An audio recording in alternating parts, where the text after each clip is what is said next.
Hey guys, welcome to vlog number 2. So in the beginning of the vlog, I decided to go over my training program for this month. As of right now, I am doing a daily undulating hypertrophy training block. We could go over the definition of that style of periodization in a second. My rep ranges are spanning from 4 to 15, and I'm using a double progression model to execute those reps. The training split is 6 days on and 1 day off. For frequency and volume allocation, it is back, delts, biceps, triceps. Those are hit 3 times per week. Chest, legs, core, neck is twice per week. The highest volume allotment per muscle group is my back and chest. For the weekly layout, it is day 1, back, delts, biceps, triceps, neck. Day 2, legs. Day 3, chest, back, biceps, triceps. Day 4, legs. Day 5 is chest, delts, triceps, core, neck. Day 6, back, delts, biceps, and core. And day 7 is my off day. I also set up a weekly set allocation slide for you guys so you could see how many sets per muscle group I'm executing every week.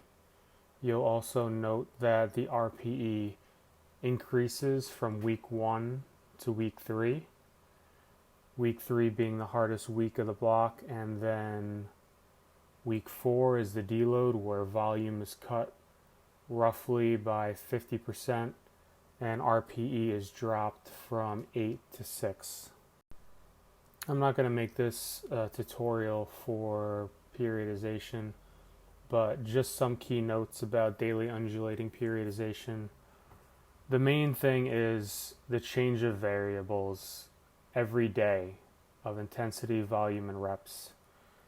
So in doing this, you're almost creating a novel stimulus for your musculature because you're changing the reps on the same exercise. So for instance, I'm doing barbell seal rows twice per week, but the reps on day 1 versus day 6 for the seal rows are different. So I'm creating a bit of a novel stimulus there.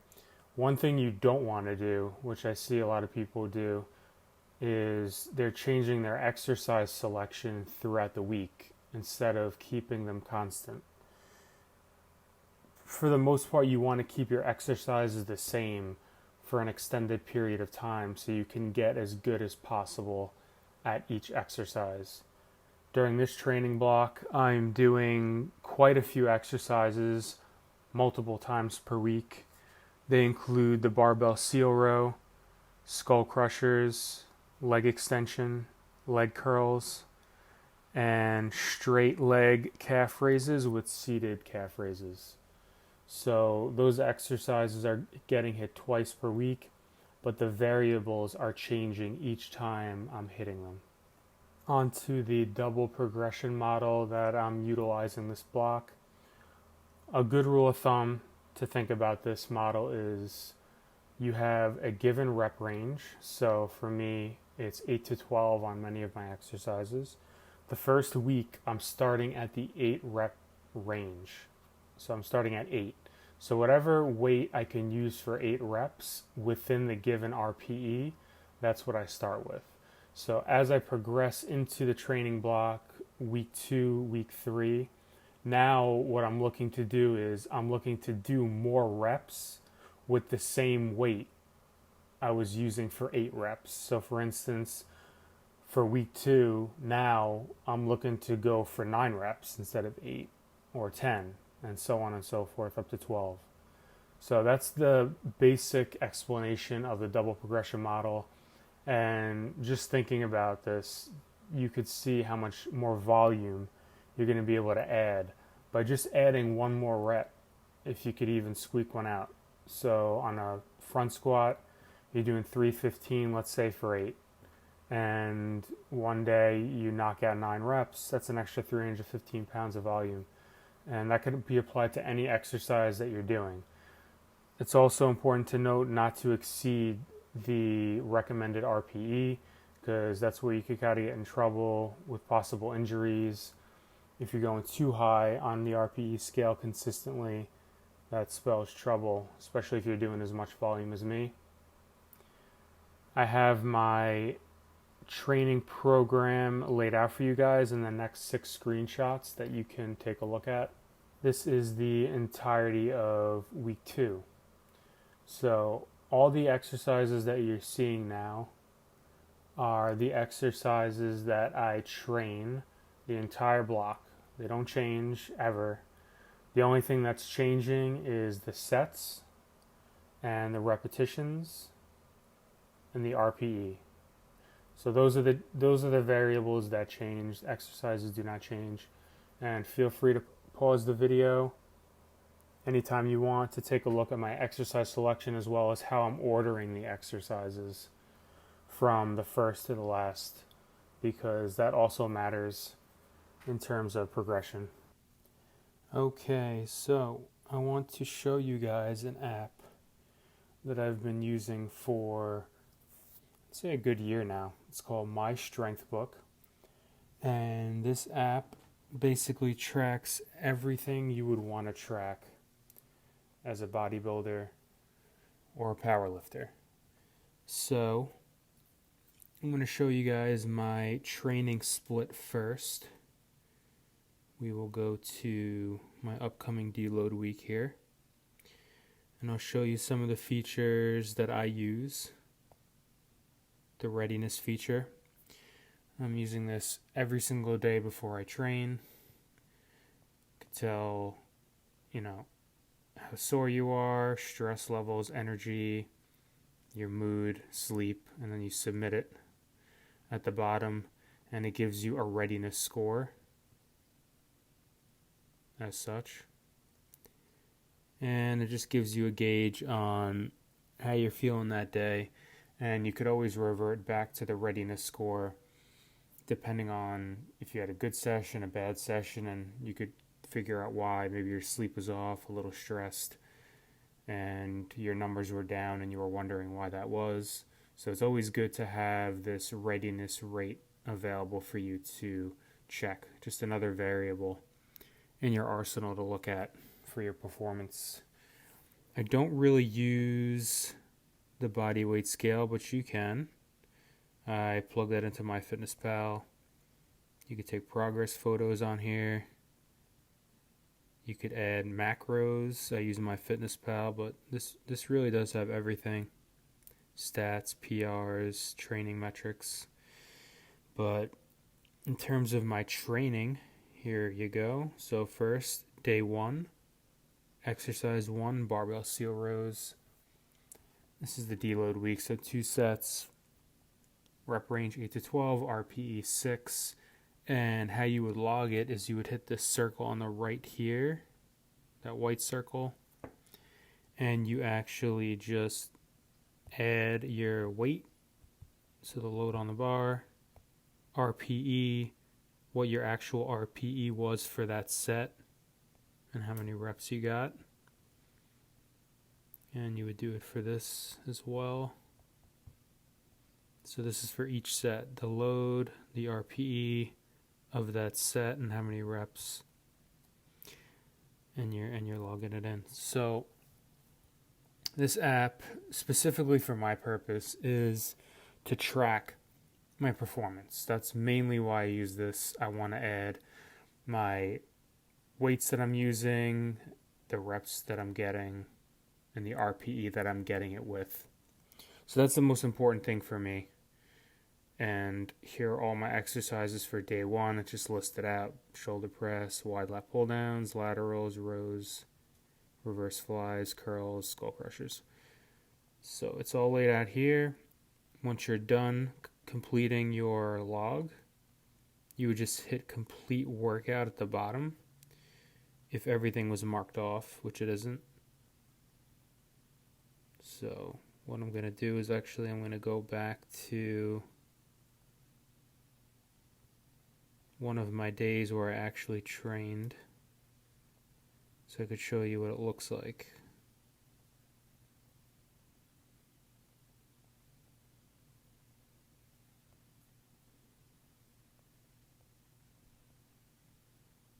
here, full log.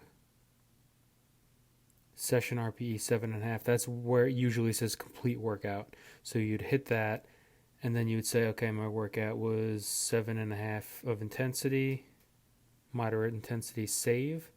And then it's going to give you metrics. So your readiness score is there, your volume per muscle group is here, the amount of exercises you did, the sets, the reps, and the total volume, 52,000 pounds. So it has all these cool little metrics here for you. Again, I'm mainly using this to just track my my training for the day. And the metrics is really where, if you want to be a super nerd, got volume and intensity. This shows your volume over time and your peak intensities with your average intensity levels. This is mainly for the squat, bench, deadlift. This is an excellent app for powerlifters.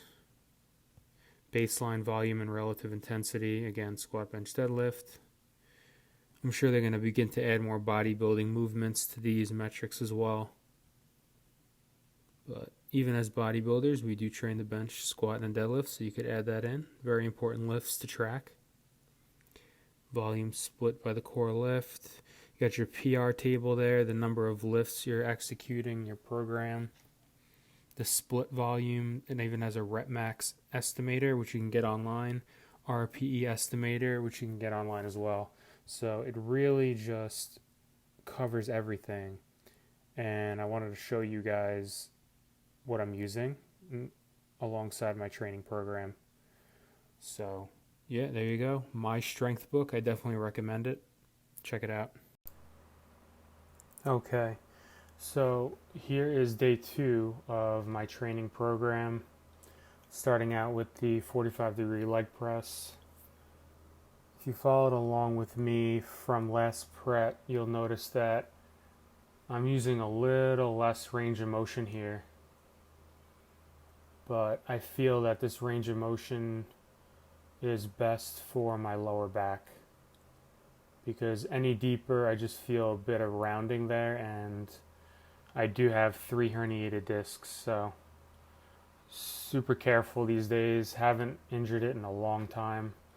Feel very good, and this range of motion seems to work very well for me at the moment.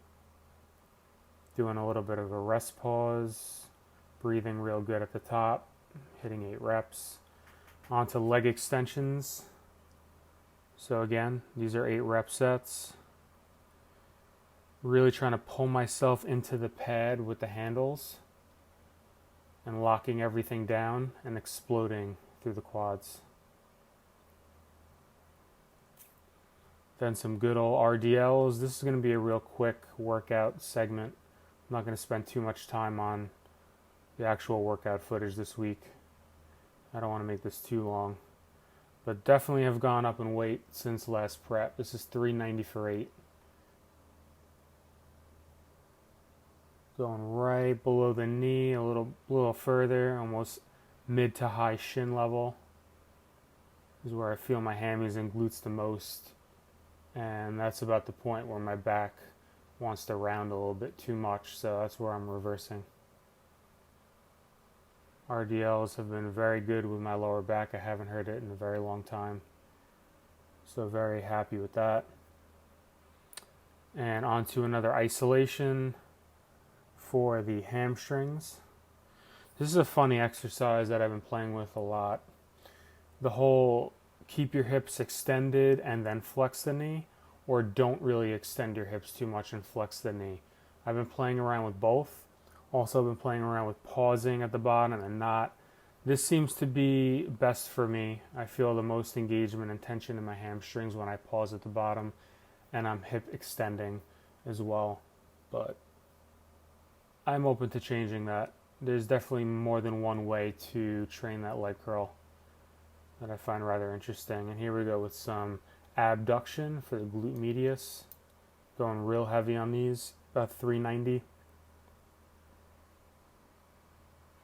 I only have these in my training every maybe 6 months, just to get some growth in the abductors, in the glute medius, I should say. And here's a picture of my butt in case you guys want to see that.